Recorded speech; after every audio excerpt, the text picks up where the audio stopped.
با قسمت نهم معلوم شد که احتمالاً قسمت آخر این فصل از سیورنس مشابه قسمت آخر فصل 1 چیزها خیلی انفجاری تغییر خواهند کرد. یعنی بعد منتظر یک قسمت آخر پرهیجان باشی، قسمتی که برخلاف دو قسمت قبلیش توش همه کاراکترهای مهم حضور داشتن و به نوعی هر کدوم چیزهای بزرگی رو تجربه کردن. سلام، به کانال سینموزیس خیلی خوش اومدین. خیلی خوشحالم که این ویدیو رو برای تماشا انتخاب کردین. همین اول بگم که سابسکرایب و زنگوله رو فراموش نکنید، چون هفته بعد برای قسمت آخر طبق معمول یک برنامه خواهم ساخت و چند روز بعدش یک ویژه برنامه پروپیمون با یک مهمون خفن قصد دارم برای کلیت این سریال بسازم. سابسکرایب کنید تا ویدیو رو بتونید پیدا بکنید و زنگوله هم به شما نوتیفیکیشن میفرسته که ویدیو بارگذاری شده. بریم برای شروع. برخلاف قسمت ششم که پر از لحظات عاشقانه و وصال بود، این قسمت انگار قسمت جدایی ها و فراق بود. گریچن به نسخه اینی دیلن پاسخ منفی داد، در حالی که احتمالاً با نسخه اوتی اون هم به مشکل خورده. برت توی یه موقعیت دشوار به ارتباط با اروینگ نمیگه تا بتونه از اون محافظت کنه. هوانگ باید از خانواده‌اش جدا بشه تا به مقطع بعدی تحصیلیش بره. هلی به دنبال مارک میاد و اون رو نمیابه. حتی تصویری از جما هم میبینیم که تنها توی اتاق نشسته، در حالی که دکتر که گویا به اون حسی هم پیدا کرده داره اون رو تماشا میکنه.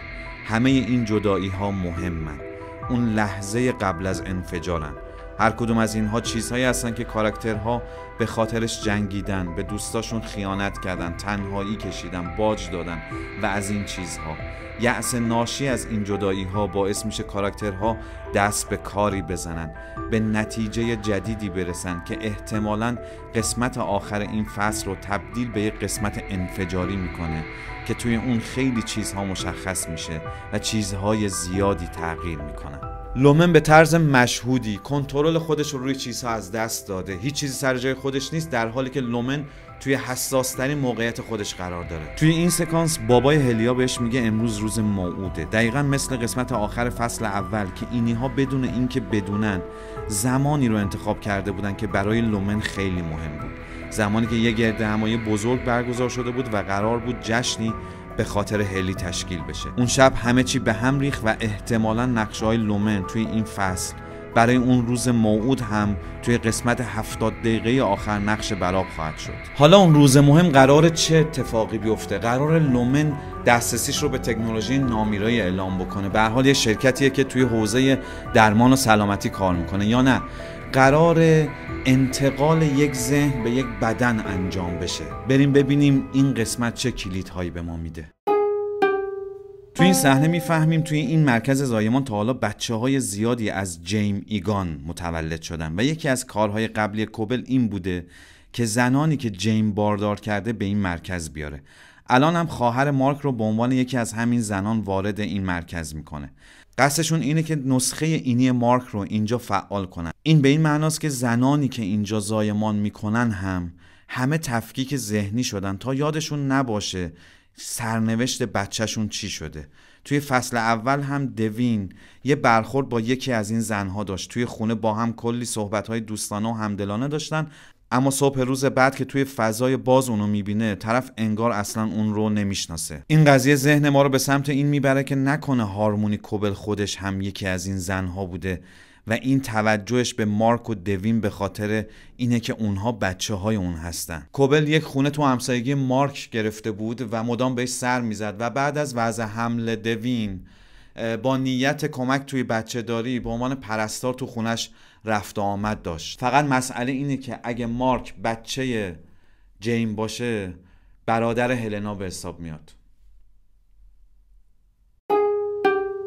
از طرف دیگه تو این قسمت هم به سرفه‌های مارک دوباره اشاره میشه. بعد از قسمت 8 میتونیم حدس بزنیم علت این سرفه‌ها احتمالاً به خاطر استفاده از اتر بوده. توی قسمت 8 دیدیم که اهالی زادگاه هارمونی به خاطر استفاده زیاد از اتر به مشکلات تنفسی دچار شدن. دکتر رقابی احتمالاً از تکنولوژی قدیمی لومن برای مارک استفاده می‌کرده تا بتونه عملیات تطابق ذهنی رو خوب پیش ببره. همچنین همونطور که توی ویدیو قبلی گفته بودم، میلچک علیه مافوق‌هاش یه حرکتی زد. به درامون گفت تو باید شرمنده باشی که مارک امروز سر کار نیست تا کولد هاربر رو تموم کنه، نه من. باز صحبت از شرمساریه که توی این سریال خیلی نقش مهمی داره. یه چرخش خیلی مهم توی سریال اتفاق افتاده و اون اینه که چیزی که لومن حسابش رو نمی کرده اینه که وقتی تو با یک تاکتیک همه رو تحت تسلط خودت قرار میدی، این باعث میشه که یک حس مشترکی در اونا شکل بگیره و همین قضیه باعث میشه که اونها تو رو به عنوان دشمن خودشون بازشناسی کنن. اگه ویدیوهای قبلی من رو ببینین به اهمیت مسئله ایجاد شرمساری و ارتباطش با نحوه کار لومن پی میبرید. من به شرم تک تک کاراکترها اشاره کردم. لومن کاری کرده اونقدر شرمساری توی کاراکترها زیاد بشه تا اونها به تفکیک کردن ذهنشون تن بدن. اما وقتی همین شرمساری چیزی میشه که کاراکترها درون همدیگه میبینن و متوجه میشن حس شرم یک چیز عمومیه و نیاز نیست اون رو انکار یا سرکوب کنن، علیه اون ساختاری که بهشون این احساس کافی بودن رو میده متحد میشن. دیلن توی این قسمت یه دیالوگ داره و اون دیالوگ خیلی مهمه. اینجا بعد از این که به هلی میگه چطور مارک متوجه نشد نسخه اوتی تو مدت‌ها این پایین بوده و باعث میشه دل هلی بشکنه، ازش عذرخواهی میکنه و میگه شرمنده، انگار نسخه اینی من هم مثل نسخه اوتی من یه عوضیه. این جمله با حرفی هم که برت به اروین میزنه همخوانه. اینکه تن به تفکیک سازی داده تا برای نصف روز احساس معصومیت داشته باشه و خب لومن هم از همین تاکتیک استفاده میکنه تا آدمها رو جذب خودش کنه، یعنی بهشون وعده رستگاری و معصومیت میده. اما وقتی این فکر ایدئال بی خطا بودن پیش کاراکترهای مختلف در هم میشکنه و به تجربه میبینن توقع بی خطا بودن خودش خطایی بزرگه، وقتی میبینن خطا جزوی از ماهیت انسانیه و فقط ماشین ها و کامپیوترها هستن که میشه ازشون توقع بی خطایی داشت، یه حس مشترک پیدا میکنن که اون ساختاری که بهشون وعده بی خطایی میده بزرگترین خطاکار در حال بد اونهاست. پس تلاش میکنن تا اون سیستم رو مجبور کنن این چرخه وعده های پوچ رو متوقف کنه. ما با پذیرش خطاپذیری خودمون اتفاقا امکان گذار از خطا رو به خودمون میدیم، در حالی که آماده هستیم دوباره با خطاهای جدید مواجه بشیم.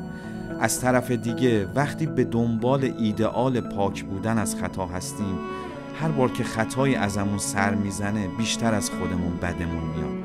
هر بار عزت نفسمون کم و کمتر میشه.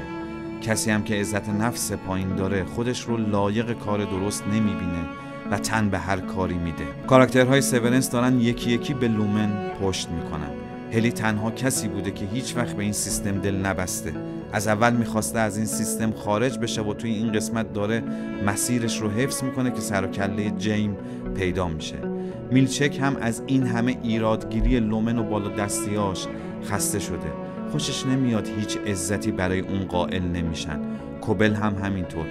و دیلن توی این قسمت تجربه دشواری رو از سر میگذرونه. بعد از اینکه گرچن پیشنهاد ازدواج ناممکن اون رو رد میکنه، اون به ناممکن بودن این وعده لومن پی میبره. متوجه میشه به خاطر هیچ و پوچ به دوستاش خیانت کرده.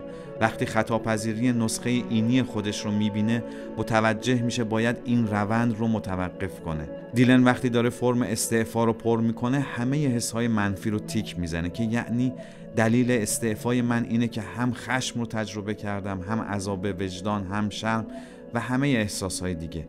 اینجا میلچک دلش میشکنه. تمام تلاشش رو کرده که برخلاف کوبل به اینها سخت نگیره، اما انگار تیرش به سنگ خورده. دیلن عصبانی از اتاق میلچک خارج میشه. به نظرم البته این استعفای دیلن باگ داشت، چون که توی فصل اول دیدیم وقتی هلی استعفانامه خودش رو پر میکنه میلچک بهش میگه که فقط نسخه اوتی تو میتونه استعفا بده یا استعفای تو رو تایید بکنه، در حالی که اینجا استعفای دیلن خیلی راحت و سریع پذیرفته میشه. خب حالا نوبت شماست. نظراتتون، پیشبینیاتون و احساستون نسبت به این قسمت رو با من در میون بگذارین. اجازه بدین تو قسمت کامنت ها دیالوگ شکل بگیره. دمتون گرم که سینمازیست رو دنبال میکنید. تا ویدیوهای بعد، خداحافظ.